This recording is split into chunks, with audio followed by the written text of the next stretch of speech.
নমস্কার দর্শক বন্ধুরা, এক্সট্রা টাইম বাংলায় আপনাদের সকলকে আরো একবার স্বাগত। আরো একটি চ্যাট শোয়ে আমি অরিত্র রয়েছি আপনাদের সঙ্গে, এবং আপনাদের সঙ্গে রয়েছেন দেবাশিস সেন, এবং আমরা কথা বলবো আজ কেকেআর নিয়ে। আমাদের দল সবার প্রিয় কলকাতা নাইট রাইডার্স, এবং কলকাতা নাইট রাইডার্স দলে কিন্তু 1 বছর পর প্রত্যাবর্তন করলেন চোট সারিয়ে শ্রেয়াস আইয়ার অধিনায়ক হিসাবে। তো কেকেআর এর সমর্থকদের জন্য, সকলের জন্য একটা খুশির খবর। এবং দেবাশিস সেনকে বলবো যে দেবাশিসদা, যে কেকেআর এ এলো শ্রেয়াস আইয়ার এবং চোট সারিয়ে ফিরলো, এটা কতটা এফেক্ট করবে দলের জন্য? কারণ গৌতম গম্ভীর ইতিমধ্যেই মেন্টর হিসাবে দলে রয়েছে।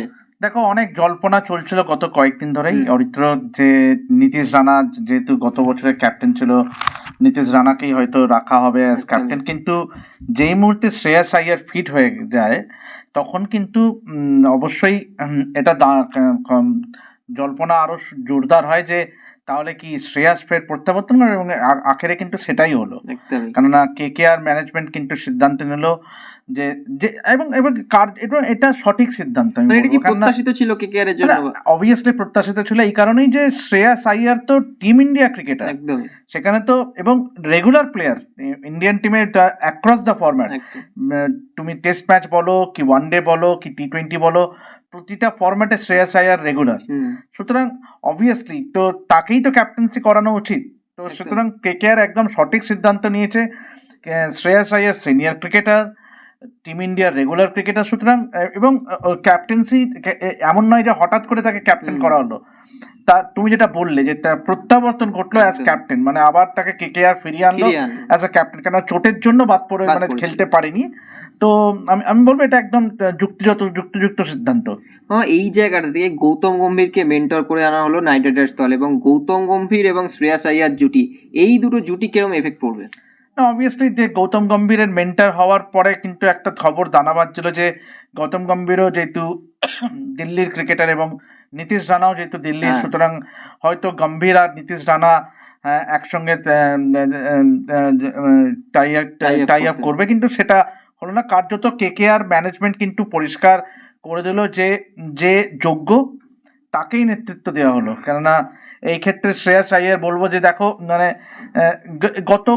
মানে চোট কাটিয়ে ফেরার পরে যেভাবে যে ধারাবাহিকতা নিয়ে শ্রেয়াস আইয়ার খেলেছে, এবং আমরা ওয়ার্ল্ড কাপেও দেখেছি যে কিরকম প্রদর্শন করেছে, হয়তো সেরকম হয়তো ডমিনেন্স দেখাতে পারেনি যেরকম বিরাট কোহলি বা রোহিত শর্মা যেরকম দেখিয়েছে, কিন্তু বেশ কিছু ম্যাচে, গুরুত্বপূর্ণ ম্যাচে 100 রানও আছে ওয়ার্ল্ড কাপে। সুতরাং আমি বলবো যে শ্রেয়াস আইয়ার কিন্তু মানে ইজ আ পজিটিভ মুভ। কেননা দেখো, কেকেআর দলটাকে যদি তুমি দেখো, এবছরে কিন্তু অনেক প্লেয়ারকে তারা ছেড়ে দিয়েছে। কেননা এই মুহূর্তে যে আগামী 19 ডিসেম্বর IPL এর অকশন দুবাইতে, আমরা সবাই জানি ইতিমধ্যেই। সুতরাং কেকেআর এর হাতে কিন্তু এখন এই মুহূর্তে 32 কোটি টাকা আছে, 32.7 কোটি টাকা আছে, এবং একাধিক প্লেয়ার, মানে পুরো ফাস্ট বোলিং ডিপার্টমেন্টটাকে খোলনলচে বদলে দিয়েছে। কেননা উমেশ যাদবকে ছেড়ে দিয়েছে, শার্দুল ঠাকুরকে ছেড়ে দিয়েছে, 12 জন প্লেয়ার, লকি ফার্গুসনকে ছেড়ে দিয়েছে, সুতরাং সাকিব আল হাসানকে ছেড়ে দিয়েছে, ডেভিড উইজাকে ছেড়ে দিয়েছে, লিটন দাসকে ছেড়ে দিয়েছে, যেটা তুমি বললে 12 জন ক্রিকেটারকে ছেড়ে দিয়েছে। সুতরাং কেকেআর এর লক্ষ্যই থাকবে যে অকশন থেকে ভালো একজন ফাস্ট বোলারকে তুলে আনতে। এখন দেখো, কেকেআর এর স্পিন বোলিং দিক যদি আমরা দেখি, যে সেই দিকে কিন্তু চিন্তার বিশেষ কিছু মাথা ব্যথার কারণ নেই। কেননা তোমার কাছে বিশ্বের অন্যতম সেরা 2 স্পিনার আছে, সুনীল নারিন এবং বরুণ চক্রবর্তী, এবং সেই সঙ্গে শ্রেয়াসকেও আমরা দেখেছি গত বছরে খুব ভালো পারফর্ম করতে। হ্যাঁ, তুমি বলতে পারো যে কেকেআর কিন্তু ধারাবাহিকভাবে গত বছরে যে কনসিস্টেন্সি অভাব ছিল সেটা কিন্তু প্রকট হয়েছিল, এবং সেটাতে তার রেজাল্টেই প্রমাণ যে কেকেআর 8 নম্বর দল হিসেবে শেষ করেছিল। সুতরাং এবারে কিন্তু অকশন থেকে কেকেআর কীরকম দল গঠন করে, কীরকম প্লেয়ার তোলে, সেটা দেখার।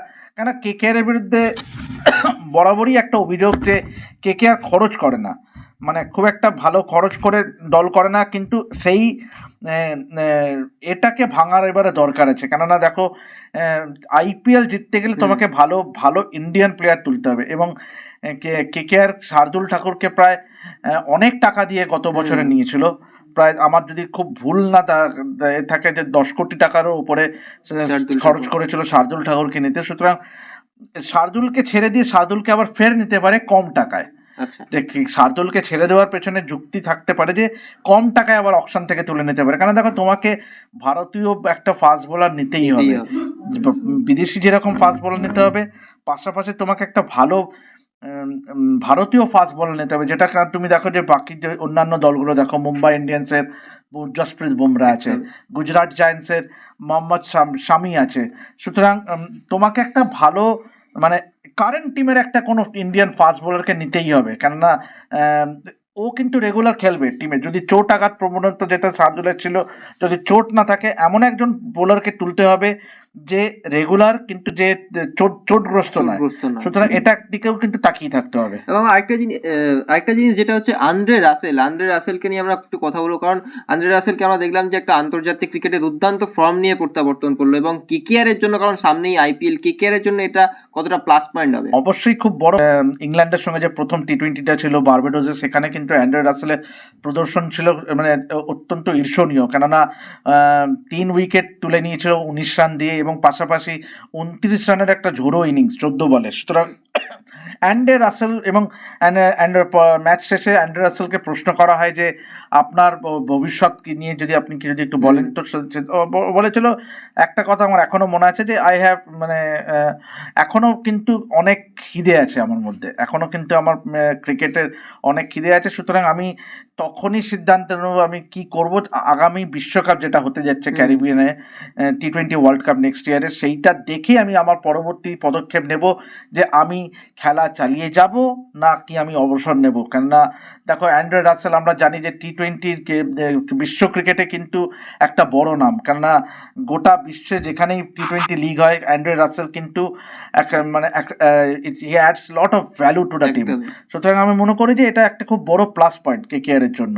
এবং আরেকটা বিষয়, রিঙ্কু সিংকে নিয়ে আসবো, এবং রিঙ্কু সিংকে নিয়ে আমরা দেখতে গেলে আপনারা দেখেছেন নিশ্চয়ই যে গত ম্যাচে প্রেস বক্সের কাঁচ ভেঙে গেছিল তার 6, এবং সেই রিঙ্কু সিং পোর্ট এলিজাবেথের মাঠটা, সেন্ট জর্জেস পার্ক মাঠটা কিন্তু খুবই ছোট, আমি নিজে যেহেতু কভার করেছি আমি জানি, কিন্তু যে তার তবে এইটা বলে বিন্দুমাত্র খাটো করতে চায় না রিঙ্কু সিং এর দক্ষতাকে, কেননা যেভাবে রিঙ্কু সিং নিজেকে মেলে ধরেছে, মানে জবের থেকে বিশ্ব ক্রিকেটে প্রত্যাবর্তন হয়েছে রিঙ্কু সিং এর, মানে বলে না যে he has never look back, কেন যে ধারাবাহিকতা নিয়ে রিঙ্কু সিং একের পর এক ম্যাচে পারফর্ম করে যাচ্ছে, এবং গত ম্যাচেই প্রথম 50 এসেছে রিঙ্কুর ব্যাট থেকে, এবং যে ধারাবাহিকতা দেখাচ্ছে তাতে কিন্তু রিঙ্কু সিংকে নিয়ে আমরা আশায় বুক বাঁধতেই পারি, কেননা সামনের বছর বিশ্বকাপ হয়তো, আর আজকে যেমন তৃতীয় টি20 ম্যাচটা আছে সাউথ আফ্রিকার সঙ্গে, সুতরাং আর হাতে মাত্র আর 3টে টি20 আফগানিস্তানের সঙ্গে, কিন্তু তারপরে কিন্তু ভারতীয় দলের কিন্তু আর টি20 ম্যাচ নেই একমাত্র আইপিএল ছাড়া। সুতরাং রিঙ্কু সিং যেভাবে নিজেকে মেলে ধরেছে, যদি এই ধারাবাহিকতা দেখাতে পারে, এই ফিনিশিং রোলটা দেখাতে পারে, কিন্তু আখেরে কিন্তু ভারতীয় দলের লাভ। এবং আমার মনে হয় যে Rinku Singh almost guaranteed of a place in the T20 squad, কারণ 15-16 জনের যে দল হবে তাতে আমার মনে হয় সুনিশ্চিতভাবেই এখন থেকেই বলা যায় যে রিঙ্কু সিং ওই দলটায় থাকবে ফিনিশার হিসেবে। এখন দেখার বিষয় যে হ্যাঁ অবশ্যই ফিনিশার হিসেবে, কিন্তু এখন আমরা বড্ড বেশি তাড়াহুড়ো করে ওকে তুলনা করছি যে যুবরাজ সিং না, একদমই নয়, কেন যোগ্য হিসেবে এখানে দেখো, এবং সেখানেও কিন্তু কেকেআর এর বড় ভূমিকা আছে। রিঙ্কু সিং যখন চোট পেয়েছিল টানা 2 বছর কিন্তু কেকেআর টিম কিন্তু ওকে ছেড়ে দেয়নি, ওর চিকিৎসা থেকে আরম্ভ করে ওর যাবতীয় ট্রেনিং, এবং এখানে কিন্তু সব থেকে বড় ভূমিকা নিতে দেখা যায় অভিষেক নায়ারকে, অ্যাসিস্ট্যান্ট কোচকে, কেন ওই মুম্বাইতে যে কেকেআর এর একাডেমি আছে ওখানে রিঙ্কুকে রেখে নিজের কাছে রেখে রিঙ্কুকে মানে এই যে রিহ্যাবের পেছনে যে বলে না একটা এই যে বিশ্বাসটা, একটা যে কোনো স্পোর্টসম্যান, সে ফুটবলার হতে পারে, ক্রিকেটার হতে পারে, যে কোনো খেলাধুলার জগতে যে কোনো স্পোর্টসম্যান, তুমি যদি তার উপরে আস্থা রাখো, তার উপরে বিশ্বাস রাখো, এবং তোমার যদি মনে হয় যে হ্যাঁ এর মধ্যে সেই ক্যাপাবিলিটি আছে, সেই কোয়ালিটি আছে, যেটা রিঙ্কুর উপরে ভরসা করেছিল কেকেআর, আজকে সেটা কিন্তু রিপিং হাই ডিভিডেন্স। কারণ দেখো ভারতীয় দলেও যেভাবে রিঙ্কু খেলছে তাতে কিন্তু আখেরে কিন্তু লাভ কিন্তু কেকেআর এর, কেন সামনেই আইপিএল, সুতরাং রিঙ্কুর এই ফর্ম কিন্তু কেকেআর ম্যানেজমেন্টকে অনেক ভরসা যোগাবে। শেষ যেটা নিয়ে আলোচনা করব, গৌতম গম্ভীরকে মেন্টর হিসাবে ফিরিয়ে আনা হলো, এই স্ট্র্যাটেজিটা কেন? হঠাৎ গম্ভীর তো ছিলেন, তাকে আবার ফিরিয়ে আনা হলো কেকেআর এ, কারণ পুরনো তারকা কেকেআর এর। দেখো আমি বলবো যে এখানে গম্ভীরকে ফিরিয়ে আনার পেছনে আরো একটা কারণ হতে পারে যে লখনৌ সুপার জায়ান্টস ম্যানেজমেন্টের সঙ্গে বনিবনা হচ্ছিল না আচ্ছা, গম্ভীরের, কারণ এটাও একটা বড় কারণ যে গম্ভীরের লখনৌ সুপার জায়ান্টস ছেড়ে চলে আসা, কেননা মানে কোনো একটা সমস্যা তৈরি হয়েছিল। এক্স্যাক্টলি কোনো একটা কোথাও একটা মনোমালিন্য হয়েছিল ম্যানেজমেন্টের সঙ্গে। এবং পাশাপাশি এটাও ঠিক যে গম্ভীর কিন্তু KKR it's like a second home coming, কারণ গম্ভীর দুবার আইপিএলে কেকেআর কে চ্যাম্পিয়ন করেছে, সুতরাং এই গম্ভীরকে কিন্তু ফিরে আনা গম্ভীর এটা অনেকটা এটা গম্ভীর নিজের হাতের তালুর মতন চেনে ইডেন গার্ডেন্সকে। এবং ওর আশাতে কি হবে যে ও কিন্তু অনেক স্বাধীনভাবে দলটাকে পরিচালন করতে পারবে, যে বিশেষ করে অকশনের দিনে তো থাকবেই, সুতরাং ও নিশ্চয়ই একটা হোমওয়ার্ক নিশ্চয়ই একটা করে রেখেছে যে কিরকম দলটা করবে, কিরকম মানে অবশ্যই যেটা তোমাকে আমি আলোচনার শুরুতেই বললাম যে কেকেআরের যেটা ভীষণভাবে প্রয়োজন সেটা হলো ভালো ফাস্ট বোলার। কেননা দেখো মানে ফাস্ট বোলার তোমাকে একজন দুজন ভালো ফাস্ট বোলার নিতেই হবে দলে, কেন তুমি ম্যাক্সিমাম বলতে গেলে সবাইকেই প্রায় ছেড়ে দিয়েছো, সুতরাং সেখানে কিন্তু ভালো ফাস্ট বোলার দরকার। এবং শুধু ফাস্ট বোলার নয়, একজন ভারতীয় পেসারও দরকার।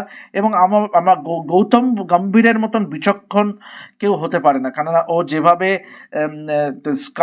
মানে দেখেছে, ও নিজে যেহেতু ক্রিকেটটা খেলেছে এবং যেহেতু আইপিএলের সঙ্গে যুক্তও ছিল, মানে এবং মানে প্রত্যন্তভাবে যুক্ত ছিল, because he was the mentor of Lucknow super giants. সুতরাং আমার মনে হয় ওর একটা ধারাচ্ছ ধারাখানে দেখো অনেক প্লেয়ার আছে, অনেক ফাস্ট বোলার আছে, বিশেষ করে Australian fast bowler Pat Cummins, Mitchell স্টার্কের মতন ফাস্ট বোলার আছে, সুতরাং ওদের মধ্যে কাউকে যদি তুলতে পারে KKR, it's nothing like Pat Cummins তো অলরেডি কেকেআর ছিলই, সুতরাং আমার মনে হয় যে অবশ্যই প্যাট কামিন্সের মতন কাউকে এরকম 3-4টে পার্টিকুলার নাম যাদের কেকেআর লক্ষ্য হতে পারে এবারের মূল অকশনে, অবশ্যই যদি তুমি আমাকে জিজ্ঞেস করো যে আমি যেটা নাম বললাম প্যাট কামিন্স বা মিচেল স্টার্কের মধ্যে একজন, শার্দুল ঠাকুরকে যদি আবার ফিরিয়ে আনানো যায়, অবশ্যই ট্র্যাভিস হেড আরেকজন, ট্র্যাভিস হেড বিশ্বকাপে ফাইনালে যে ইনিংসটা খেলেছিল ট্র্যাভিস হেড, সুতরাং এই রকম ধরনের ক্রিকেটারকে যদি কেকেআর ফিরিয়ে আনে, মানে যদি তুলতে পারে অকশন থেকে, I think that will set the tone. কেননা কেকেআর যেটা সব থেকে বড় ল্যাকিং ছিল গত মরশুমে, যে দলটা ঠিক মতন দানা বাঁধেনি, মানে দল একটা বলে না একটা সূত্রে, মানে একটা সূত্রে বেঁধে রাখা, সেইটা কোনোভাবে মিসিং ছিল। হ্যাঁ তুমি বলতে পারো ক্যাপ্টেন্সিও, কিছু টিম সিলেকশন কিছু ম্যাচে সেরকম মানে প্রশ্ন ছিল, মানে ক্যাপ্টেন্সিও সেরকম মানে না, আমি due respect to Nitish Rana, আমি তাও বলবো যে শ্রেয়াস আয়ারকে আবার ক্যাপ্টেন্সি করা বা গৌতম গম্ভীরকে আবার ফিরিয়ে আনা অ্যাজ এ মেন্টর, একাধিক প্লেয়ারকে ছেড়ে দেওয়া, সুতরাং এইগুলো মানে আমার মনে হয় যে দলটা মানে ঠিক জায়গায় সঠিক পথেই কেকেআর যাচ্ছে। এখন হচ্ছে মেন বিষয় হচ্ছে আইপিএল থেকে কিছু ভালো প্লেয়ার হোমওয়ার্ক করে, অবশ্যই হোমওয়ার্ক নিশ্চয়ই করে থাকবে, তোলা। একদমই তাই। এবং কেকেআর এবং তার পুরো বিষয় নিয়ে আমরা আলোচনা করলাম, এবং আইপিএল এর অকশন রয়েছে আগামী 19 তারিখ, সেই দিকেও কিন্তু আমাদের সকলের নজর থাকবে, এবং কেকেআর কোন তারকাদের তুলে নেয় সেদিকেও কিন্তু নজর থাকবে। এবং এক্সট্রা টাইম বাংলার পর্দায় খেলার সমস্ত খবর পেতে সাবস্ক্রাইব করে দিন এবং লাইক কমেন্ট শেয়ার করতে ভুলবেন না। ধন্যবাদ। Extra time.